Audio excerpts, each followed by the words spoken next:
Federal agents stormed a hidden Tren de Aragua nightclub in San Antonio, breaking open a world that had been operating in the shadows just steps away from everyday life. The raid hit without warning, turning a quiet food truck park into a scene of flashing lights, shouted commands, and crowds scattering as officers pushed deeper into the maze of trailers and cargo containers. What seemed like an ordinary late-night hangout was actually a front for a secret club where money, drugs, and weapons moved freely under the cover of music and darkness. When the operation ended, nearly 150 people were taken into custody, and agents recovered cocaine, firearms, and over $35,000 in cash hidden throughout the improvised nightclub. Yet the most shocking discovery was not the contraband, it was the proof that Tren de Aragua had already built a much larger presence in the United States than authorities had realized. This raid was not an isolated incident.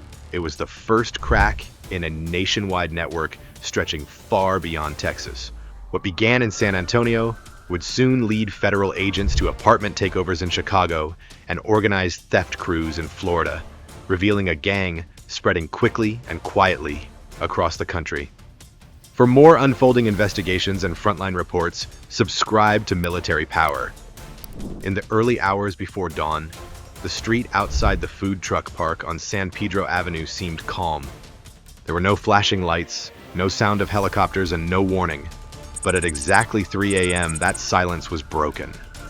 More than 400 federal agents launched a surprise raid on what looked like a collection of late-night food stalls, but was, in fact, a secret cartel-run nightclub hidden behind rusted cargo containers. It wasn't just a raid, it was an ambush designed for precision, speed, and overwhelming force. From a distance, the location felt like a harmless gathering spot. Picnic tables, food, smoke in the air, and soft music spilling from speakers. But agents had been watching the area for days, using surveillance drones and unmarked vehicles to track foot traffic, observe routines, and pinpoint the moment to strike. The operation had to be clean, too early, and suspects would flee. Too late, and civilians could be harmed. When the strike team moved in, flashbangs were thrown across the parking lot, lighting up the dark like lightning strikes. Shouts echoed across the rows of food trucks. Chaos exploded. Some customers ducked under tables. Others tried to run, only to be stopped by K-9 units and officers with rifles drawn. Body armor glinted under the harsh flashes. Dozens of agents swept through the scene in a matter of minutes, splitting into small units to search each trailer, open each door, and round up anyone hiding inside. Smoke from the flashbangs clung to the night air. Behind the trucks, a narrow alley led to a makeshift structure that looked like an old warehouse. That was the real target. Inside, about 200 people were packed shoulder to shoulder. Music blasted from oversized speakers, and the heat from the crowd filled the room. There were reports that a 15-year-old's birthday party was being celebrated, complete with balloons and cake. But investigators later confirmed that the party was only a cover, an excuse to draw people in and keep the operation looking harmless from the outside. Once inside the club, officers found more than just a crowd. Cocaine was hidden inside false panels behind the bar. Guns were stashed beneath chairs and inside bathroom vents. Cash, mostly in small, tightly folded stacks, was found under furniture and in garbage bins. It was clear that this wasn't a place people stumbled into. It was built for hiding things, built for business. Some agents wore body cams to capture what they saw. Footage later showed broken locks, hidden compartments, and even a camera system that had been monitoring the area from within the nightclub. One agent reported that as soon as he entered, a man tried to destroy a security DVR with a hammer. Another officer found a pile of shredded documents near the back office. In total, nearly 150 individuals were detained. Among them were workers from nearby trucks, party guests, and at least 27 confirmed members of Tren de Aragua, each identified through tattoos, behavior, or existing warrants. The rest were processed, interviewed, and released pending further investigation. By 6 a.m., the entire area had been cleared. The once busy food truck lot was deserted. Benches were overturned, trailers sealed, and the air smelled of smoke and metal. One of the food truck owners, who had been closed that night, later watched the entire event unfold on her security system. She told reporters that she saw agents break her lock and enter her trailer during the sweep. Her footage, though partially destroyed, revealed how organized and forceful the operation had been. It was a coordinated strike designed to shock and dismantle, not to warn. The San Antonio raid was more than a local police action. It marked the beginning of a larger campaign, one that would stretch across state lines and target the network Tren de Aragua had begun to build. The question is, how deep does that network go? As dawn broke over San Antonio, federal agents began the difficult task of sorting through the crowd they had just detained. Nearly 150 individuals had been pulled from the nightclub and the surrounding food truck park. Some were teenagers. Others claimed to be food truck employees or family members at the birthday party. But among the crowd were 27 people who stood out immediately. These were not confused partygoers. These were trained, organized, and heavily marked. Each of the 27 confirmed Tren de Aragua members was identified using a combination of intelligence reports, visible tattoos, behavioral patterns, and known aliases. Agents were briefed on common markings, specific stars, arrows, and phrases inked onto the neck, arms, or legs. Many of those detained tried to cover their tattoos or gave false names. Some attempted to erase identifying features in bathrooms before questioning, but the agents came prepared. Photographs, lists, and previous encounter records were ready for comparison.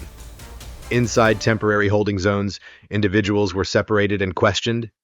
The interviews were conducted quietly, but quickly, as agents tried to determine who was involved and who was simply in the wrong place at the wrong time. By midday, the core members were isolated.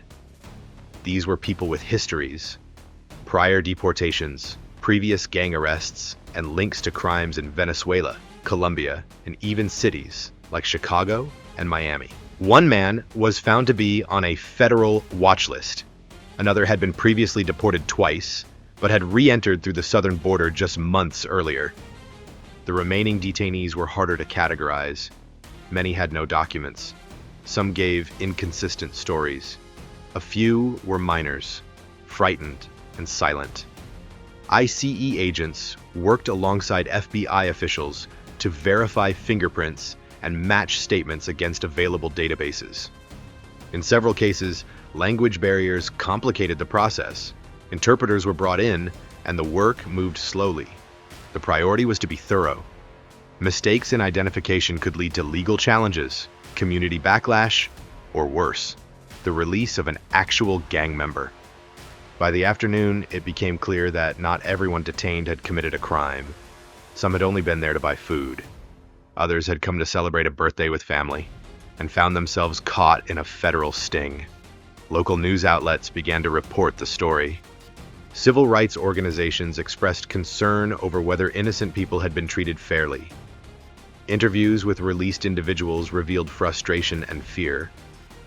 One woman said she had only been waiting for tacos when she was forced to the ground and handcuffed.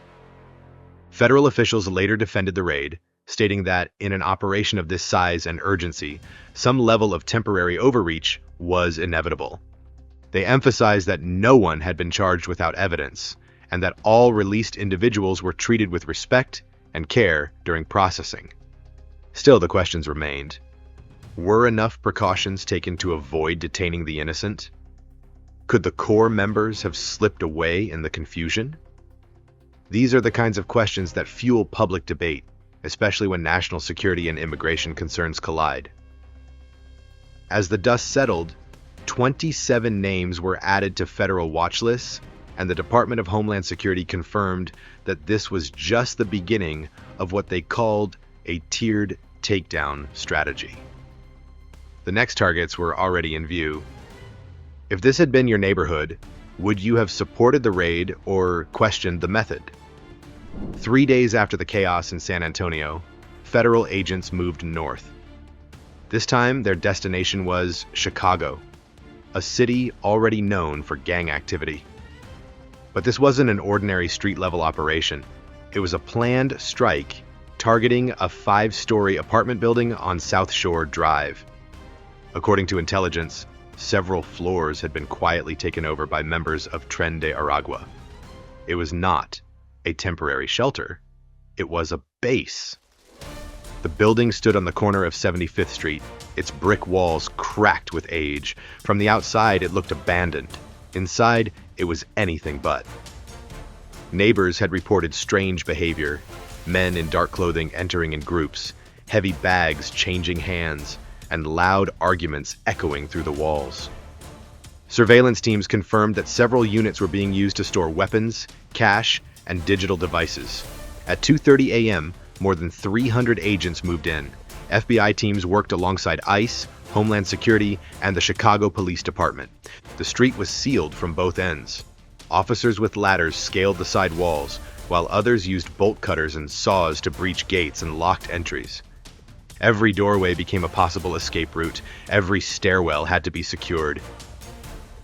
The first agents entered through a side hallway. The lights were off, the air stale.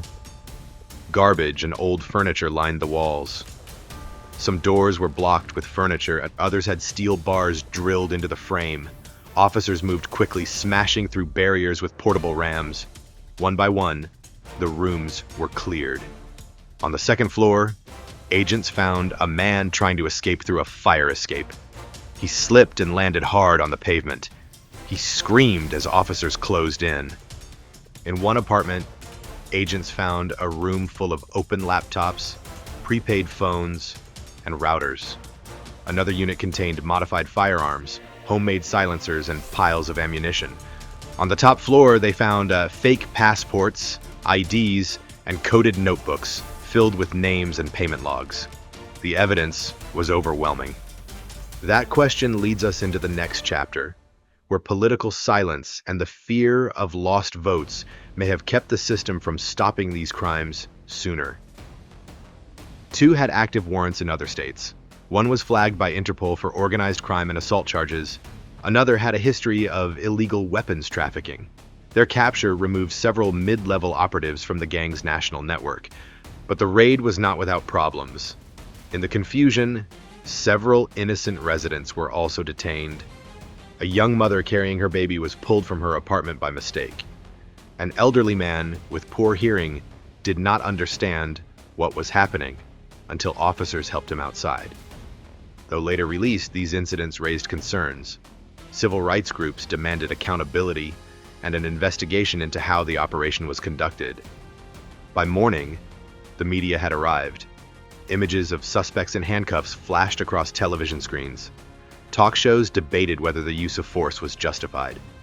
The mayor held a press conference, praising the courage of the agents, but also calling for better safeguards for civilians. Calls flooded City Hall. Some residents were angry. Others were relieved. One neighbor said they felt safer now, watching the last police van drive away. Federal officials defended the operation. They pointed to the weapons seized, the communication devices recovered, and the names tied to criminal networks stretching beyond Chicago. Internal reports showed that calls to 911 in that neighborhood dropped sharply in the days that followed. Gunfire complaints dropped by more than half. Back at headquarters, analysts began reviewing digital data taken from the raid. Devices seized in Chicago contained names and messages that matched those from San Antonio. Texts, call logs, and photos revealed coordination between gang members across state lines. One message even referenced "Next stop, Atlanta," hinting at the gang's growing footprint. This raid changed the conversation. It showed that Tren de Aragua wasn't hiding in the shadows. It was building, organizing, and moving fast. From Texas to Illinois, the gang had laid down roots, but it was in Florida where things would get even more sophisticated. That's where the gang's playbook shifted, from violence to profit. In Florida, the face of gang crime came dressed in everyday clothes. There were no shootouts, no sirens. Instead, There were shopping carts, discount aisles, and store shelves wiped clean without a trace. What seemed like routine shoplifting soon turned out to be something far more complex. Hidden beneath this string of thefts was a team tied to Tren de Aragua, working methodically across counties. It started with a pattern. High-end liquor was vanishing from Publix, Sam's Club, and Walmart. Cigarettes, too. Store managers couldn't find broken locks or forced doors, but the shelves were empty, and the losses kept climbing. When security footage was reviewed, the truth came into focus. According to them, if political leaders refused to act against criminals for fear of losing votes, then the public would be left defenseless. They split into roles. One distracted staff, another acted like a cleaner, the rest loaded goods into the bins and rolled them straight out the front door. It worked, until they got greedy. In Lakeland, at 4 a.m., a Sam's Club robbery went wrong. Surveillance caught the suspects running to their car with overflowing bins. An employee stepped in to stop them. One of the thieves shoved him to the ground. The group fled, speeding out of the lot and crashing into a parked SUV. They abandoned the car a few blocks away. Inside were gloves, shattered glass bottles, and a handwritten list of store addresses. That crash turned everything. Detectives from the Polk County Sheriff's Office were called in. They worked with federal agents, tracing license plates and phone pings. Undercover teams watched the suspects hit store after store, always using the same trick. Over 2 weeks, the crew hit more than a dozen locations. The total value of stolen goods topped $25,000. But the real discovery came when investigators dug deeper. 5 suspects were arrested. 2 of them were confirmed members of Tren de Aragua. One had entered the country illegally and had been moving between states. The other had a previous arrest record, but no one had tied him to a larger gang until now. What looked like retail theft turned out to be one piece of a larger structure where stolen items were collected, transported, and sold through underground markets. Sheriff Grady Judd stood before reporters with a table full of seized evidence that included liquor bottles, cigarettes, and even damaged trash bins. He delivered his message in a firm and deliberate tone, making it clear that investigators had determined the thefts were not random, but part of a coordinated criminal operation functioning like a business. Judd also announced that the suspects were now facing racketeering charges, and if those charges led to convictions, several of them could be looking at prison sentences of at least 30 years.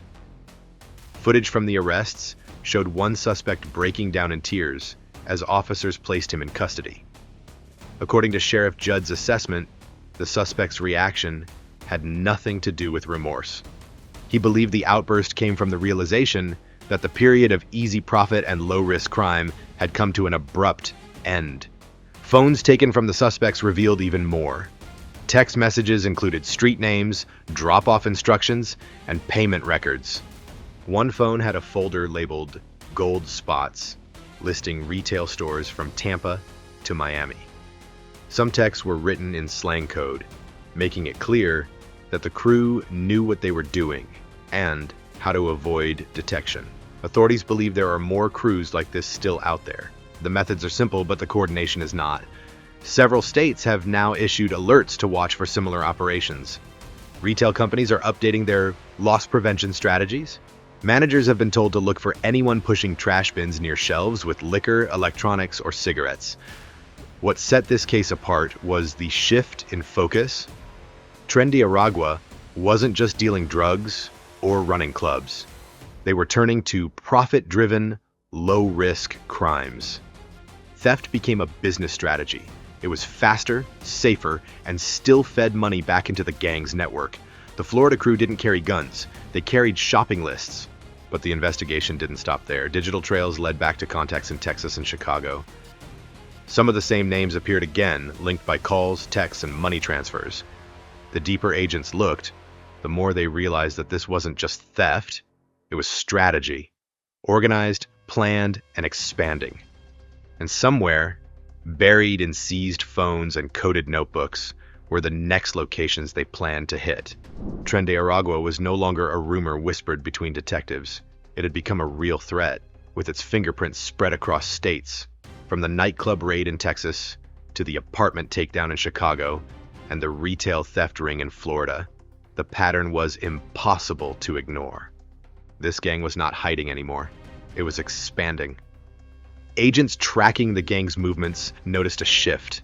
The group was no longer relying only on violence. It was adapting. The gang had begun using ordinary places, stores, apartments, even food trucks, as tools for its operations. Its members moved with confidence, not fear. In some areas, they blended into communities, posing as workers or tenants.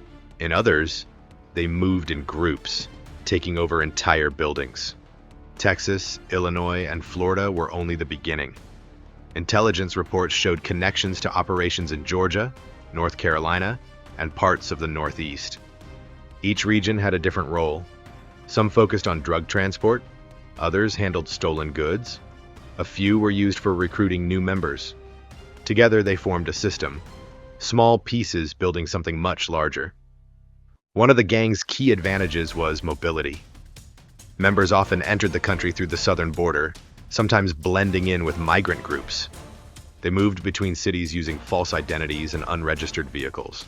Many lived in abandoned houses or cheap rentals, paid for in cash. They avoided attention, using local services and changing addresses often. These were not random movements. They were part of a plan. Investigators also discovered that Tren de Aragua used legal businesses as shields. Food trucks, cleaning services, and repair companies were among the fronts used to move money and people. In some cases, these businesses were real, but controlled by people tied to the gang. Cash flowed in and out, hiding the true source of income. The gang had learned to use the rules of the system against itself. The crimes they committed were no longer limited to street violence. Their list of offenses now included drug trafficking, human smuggling, identity fraud, weapons sales, and retail theft. They targeted weak points in law enforcement and took advantage of slow responses. Some units inside the gang were trained in technology, using encrypted phones, hidden apps, and coded language. Others focused on logistics, keeping track of goods, people, and money. What made Tren de Aragua more dangerous than most street gangs was its structure. It was not built around one city or one leader. It was a network, spread across different areas, each part able to act alone or together. That made it harder to stop. When one cell was taken down, others kept working. The gang adapted, replaced members, and changed tactics quickly. Federal analysts began warning that Tren de Aragua was evolving into something more serious.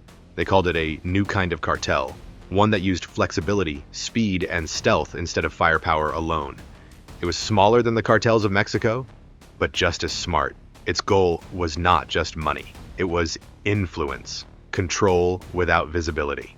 What troubled agents the most was how fast it was happening. In under 3 years, the gang had moved from isolated incidents to coordinated cross-state operations.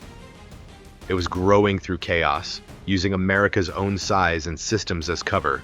Some even feared that if not stopped, Tren de Aragua could become one of the most powerful criminal organizations inside the U.S., not by force, but by strategy. The data from Texas, Illinois, and Florida told the story. Different crimes, different fronts, but the same fingerprints. A network was being built across state lines, and its reach was extending further each month. And while agents worked to understand how deep the network went, another layer of clues was already forming, hidden inside phones, notes, and names that pointed towards something even more organized. Do you think America is ready to face a cartel that no longer comes from the outside, but is already being built from within? The raids in San Antonio, Chicago, and Florida were not random. They were the first coordinated efforts to confront a gang that has silently built one of the fastest growing criminal networks on American soil. Each operation revealed a different layer. In Texas, Tren de Aragua hid behind food trucks and a secret nightclub. In Illinois, they turned an abandoned apartment building into a base of operations. In Florida, they ran retail theft rings disguised as janitors and shoppers. Together, these 3 pieces form a larger puzzle, one that shows how deep and wide this gang has already spread. The evidence is clear. Tren de Aragua is no longer just an imported threat. It is becoming a national one. Its model is smart, adaptable, and designed to survive under pressure. If left unchecked, it may evolve into the next American cartel, built not on brute force, but on business fronts, stealth, and speed. Federal agencies like ICE and the FBI are already preparing for the next wave. But the question remains, is it enough? Subscribe to Military Power to stay updated on every step of this unfolding story. And tell us in the comments, do you think these raids are strong enough to stop Tren de Aragua before it's too late?